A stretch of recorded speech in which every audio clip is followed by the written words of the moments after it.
I've spent my career watching how governments mistake motion for strategy, and the abrupt shift from threats to an Oval Office invitation toward Colombia is a textbook case. One day, public rhetoric escalates to the point where leaders posture about armed resistance. Days later, the temperature drops with a phone call and a White House welcome framed around cooperation on drugs and regional stability. I recognize this pattern because it is what happens when intelligence is sidelined and narrative fills the vacuum. The reported hour-long call and invitation were presented as a diplomatic reset, a signal of control regained through personal diplomacy, but to an intelligence professional, it reads as improvisation after miscalculation, not foresight. The observation is simple. Policy lurched. The intelligence failure lies in confusing public signaling with leverage. When analysts are pressured to validate a leader-centric theory of influence, warnings about partner politics, domestic constraints, and regional dynamics get muted. Colombia's leadership has its own incentives, constituencies, and red lines. Threats do not translate cleanly into compliance, especially in a country with a long memory of sovereignty disputes and a complex security environment shaped by insurgency demobilization, narcotics economics, and border instability. Ignoring those realities produces policy whiplash. The strategic consequence is credibility erosion. Allies learn to wait out bluster, adversaries learn to probe. Each sharp turn tells partners that U.S. positions are provisional, subject to mood and media cycles. That weakens deterrence and cooperation alike. An invitation meant to project strength instead advertises uncertainty because it follows escalation without a clear intelligence-driven explanation of what changed on the ground. The analytical breakdown points to a familiar pathology. Collection is adequate. Analysis is constrained. Reporting that complicates the preferred storyline is discounted, while surface-level indicators, calls, photos, statements are elevated as proof of success. This is not diplomacy informed by intelligence. It is intelligence retrofitted to justify diplomacy already chosen. The hard lesson is uncomfortable but necessary. When intelligence becomes fiction, when narratives about toughness replace assessments about partners, policy becomes reactive theater. Sustainable outcomes in the hemisphere require patient, evidence-based engagement that respects local realities and avoids public ultimatums that force reversals. Abrupt pivots may calm headlines, but they do not repair the analytical damage that produced them. I have watched U.S. policy toward Latin America oscillate for decades, and the gap between rhetoric and reality has only widened. Public threats are issued as if they were instruments of precision, yet they are blunt tools that often collide with local politics we barely acknowledge. In the Colombia case, the rapid move from inflammatory language to conciliatory engagement exposed how thin the strategic planning really was. The narrative suggested firmness followed by magnanimity, but the reality was damage control after overreach. Intelligence should have warned that public ultimatums would box both sides in, forcing a reversal that undermines authority rather than consolidates it. The intelligence distortion here is the elevation of messaging over substance. Analysts are asked to assess reactions to statements rather than to evaluate structural drivers. Colombia's internal security balance, the economics of coca cultivation, the fragile post-conflict arrangements after demobilization, and the pressures from a volatile Venezuelan border. When policy centers on televised threats, intelligence becomes an after-action report instead of a planning tool. That inversion guarantees surprises because rhetoric does not change facts on the ground. The strategic consequence is a policy that looks decisive but behaves erratically. Latin American partners learn that U.S. engagement is episodic and personality-driven, not institutional. They hedge accordingly, diversifying relationships, delaying commitments, and extracting concessions when Washington backtracks. This weakens cooperation on precisely the issues invoked to justify the rhetoric, from counter-narcotics to migration management. Breaking this down analytically, the failure is not a lack of information, but a refusal to integrate it. Publicly available data has long shown that narcotics flows are resilient to coercive diplomacy, absent sustained rural development, judicial reform, and demand-side measures. Likewise, refugee pressures from Venezuela fluctuate with conditions inside Venezuela, not with sound bites issued in Washington. Intelligence assessments that emphasize these realities often collide with political timelines and are sidelined. The result is a cycle of exaggerated claims followed by quiet recalibration. The hard lesson is that hemispheric policy cannot be run on slogans. Credibility is built through consistency, not spectacle. Intelligence realism demands that leaders align words with feasible objectives and accept that influence in Latin America is negotiated, not imposed. When rhetoric outruns reality, reversals become inevitable, and each reversal teaches partners to discount the next warning. That is how strategic narratives decay, through repeated exposure of the gap between what is said and what can actually be done. When policy swings this abruptly, the underlying problem is rarely diplomatic skill, it is the absence of disciplined intelligence integration. I have seen this gap widen when leaders demand certainty and speed, while institutions are built for probability and patience. In the Colombia episode, the rush from confrontation to engagement suggests that decision makers were operating on surface impressions rather than on a synthesized intelligence picture. The warning signs were there.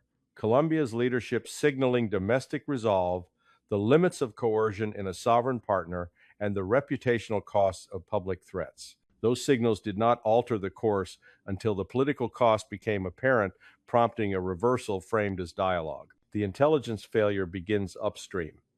Collection captures statements, movements, and reactions, but analysis must contextualize them within enduring constraints. Instead, analysis was narrowed to short-term optics, how threats would play, how quickly pressure might yield a call, how a meeting could be spun as success. Dissenting views that cautioned against escalation were likely treated as cautionary noise. This is how politicization works in practice, not through falsified reports, but through selective attention. The strategic consequence is a feedback loop of volatility. Each policy swing teaches the system to value responsiveness over accuracy. Analysts learn that their influence peaks after a misstep, not before it, reinforcing reactive corrections instead of preventive guidance. Partners notice this rhythm and adapt. They delay responses, escalate rhetoric to create bargaining room, and wait for Washington to recalibrate. Intelligence that should reduce uncertainty instead becomes a post hoc rationalization. Analytically, the gap is institutional. The distance between assessment and action widens when leadership conflates decisiveness with effectiveness. Briefings are compressed into talking points, probabilities are flattened into binaries. Complex realities like Colombia's balancing act between security cooperation and political autonomy are reduced to compliance metrics. This distortion is subtle but corrosive. It produces confidence without competence and momentum without direction. The hard lesson is that intelligence must be restored to its proper role, informing choices before they harden into public positions. Once threats are issued, options narrow, and credibility is wagered. Realism demands that leaders tolerate ambiguity long enough to avoid spectacle-driven errors. Closing the intelligence gap does not slow policy. It prevents the costly reversals that expose how thin the original analysis was. Counter-narcotics has long been the rhetorical currency of U.S.-Colombia relations, but it is also where policy most often departs from intelligence reality. I watched this pattern take shape years ago, and it persists because leverage is repeatedly overstated. When Washington frames cooperation as something it can compel through pressure, it ignores the structural limits that intelligence assessments have documented for decades. Colombia's drug economy is not a switch to be flipped by threats or invitations. It is a complex system rooted in rural poverty, armed group adaptation, corruption, and global demand. The sudden pivot toward engagement, framed around renewed cooperation on drugs, revealed how little leverage public posturing actually produces. The intelligence distortion here is the simplification of causality. Policy rhetoric implies that if Colombia does more, flows will drop. Intelligence shows otherwise. Eradication spikes displace cultivation geographically. Trafficking networks reroute. Violence migrates. These dynamics are well documented and widely understood within the analytic community. Yet they are routinely set aside because they complicate the narrative of control. When leaders promise results tied to coercive diplomacy, intelligence warnings about substitution effects and lagging outcomes are treated as excuses rather than facts. The strategic consequence is misallocated pressure. By elevating narcotics cooperation as the centerpiece of leverage, Washington narrows the relationship and risks politicizing operational cooperation that depends on trust.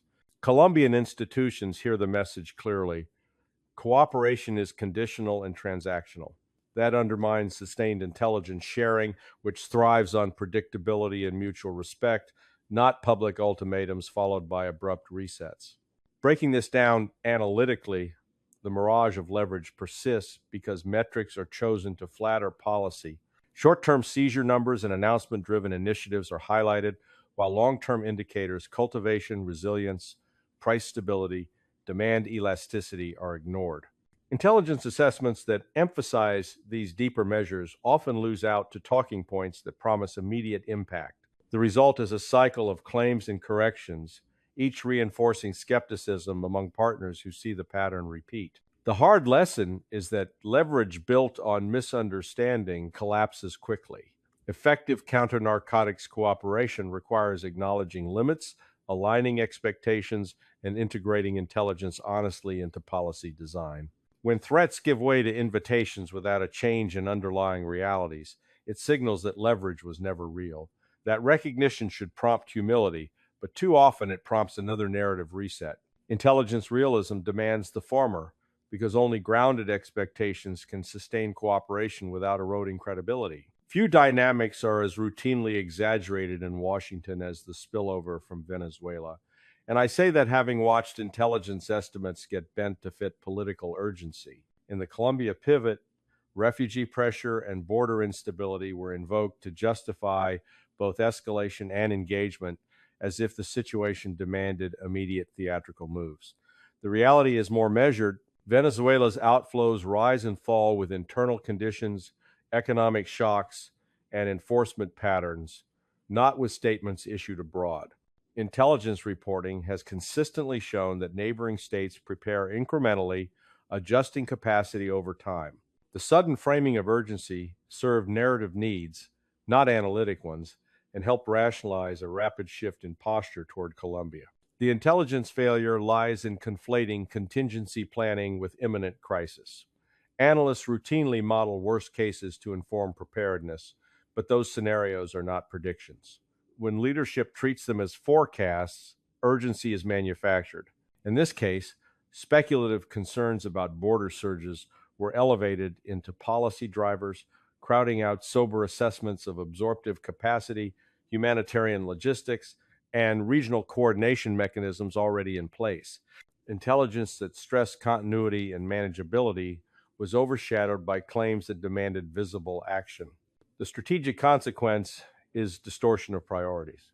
Resources and attention are pulled toward headline risks, while chronic issues, governance, support, labor integration, public health receive less emphasis because they do not lend themselves to dramatic gestures. Partners notice this imbalance.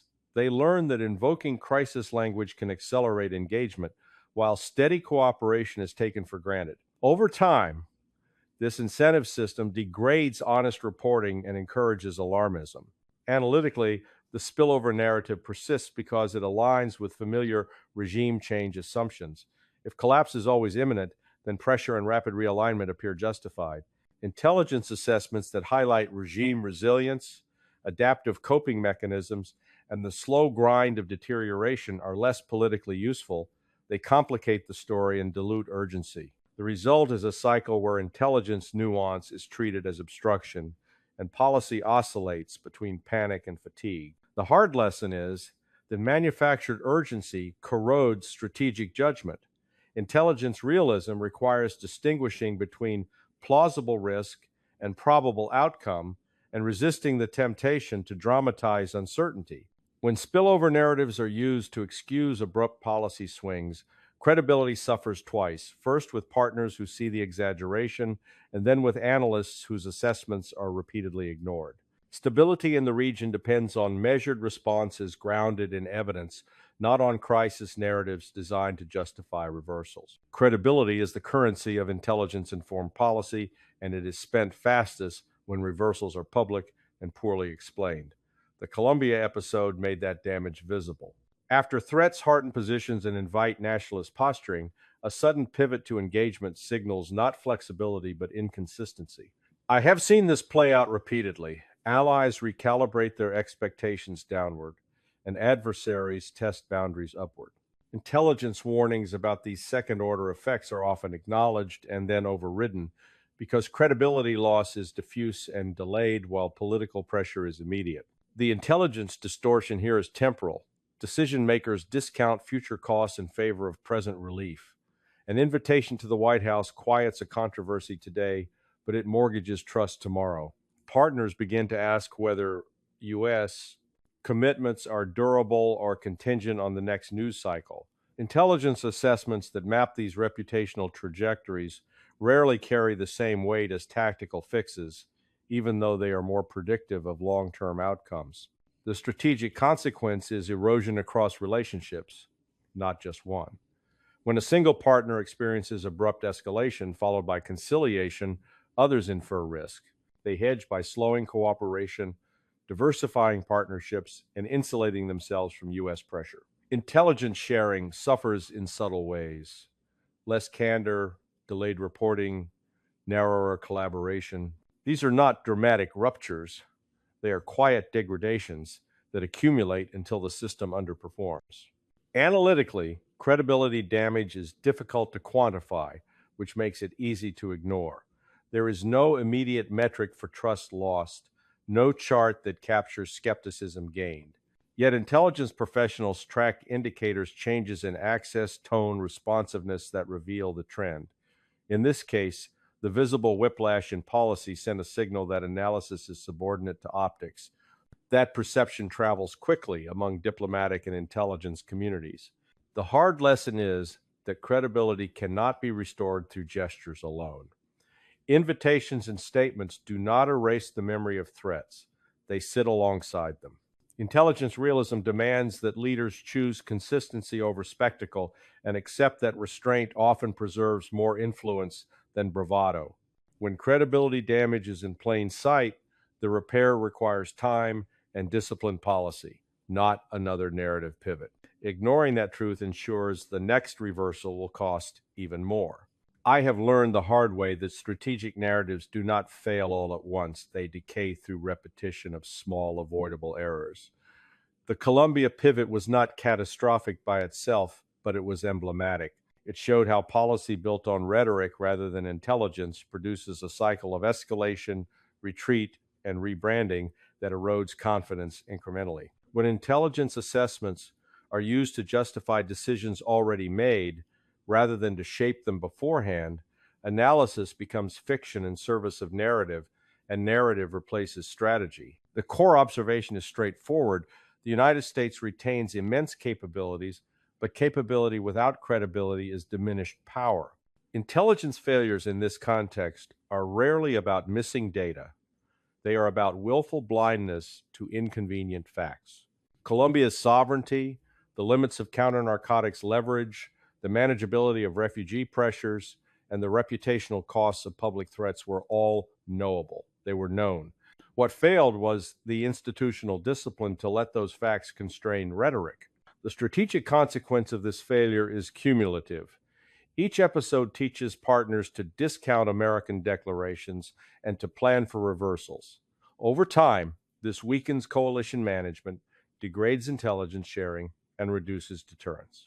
Adversaries observe the same pattern and learn to exploit it, stretching timelines and absorbing pressure until Washington recalibrates. None of this requires conspiracies or malice. It emerges naturally when narrative management substitutes for analysis. Analytically, the lesson is that intelligence realism demands humility. Leaders must accept uncertainty, resist theatrical moves, and value assessments that complicate preferred stories. The intelligence profession is designed to inform, not to flatter. When its role is inverted, policy becomes performative, and outcomes deteriorate quietly but persistently. The hard lesson, then, is not about Colombia alone. It is about the cost of treating intelligence as a prop in a communications strategy.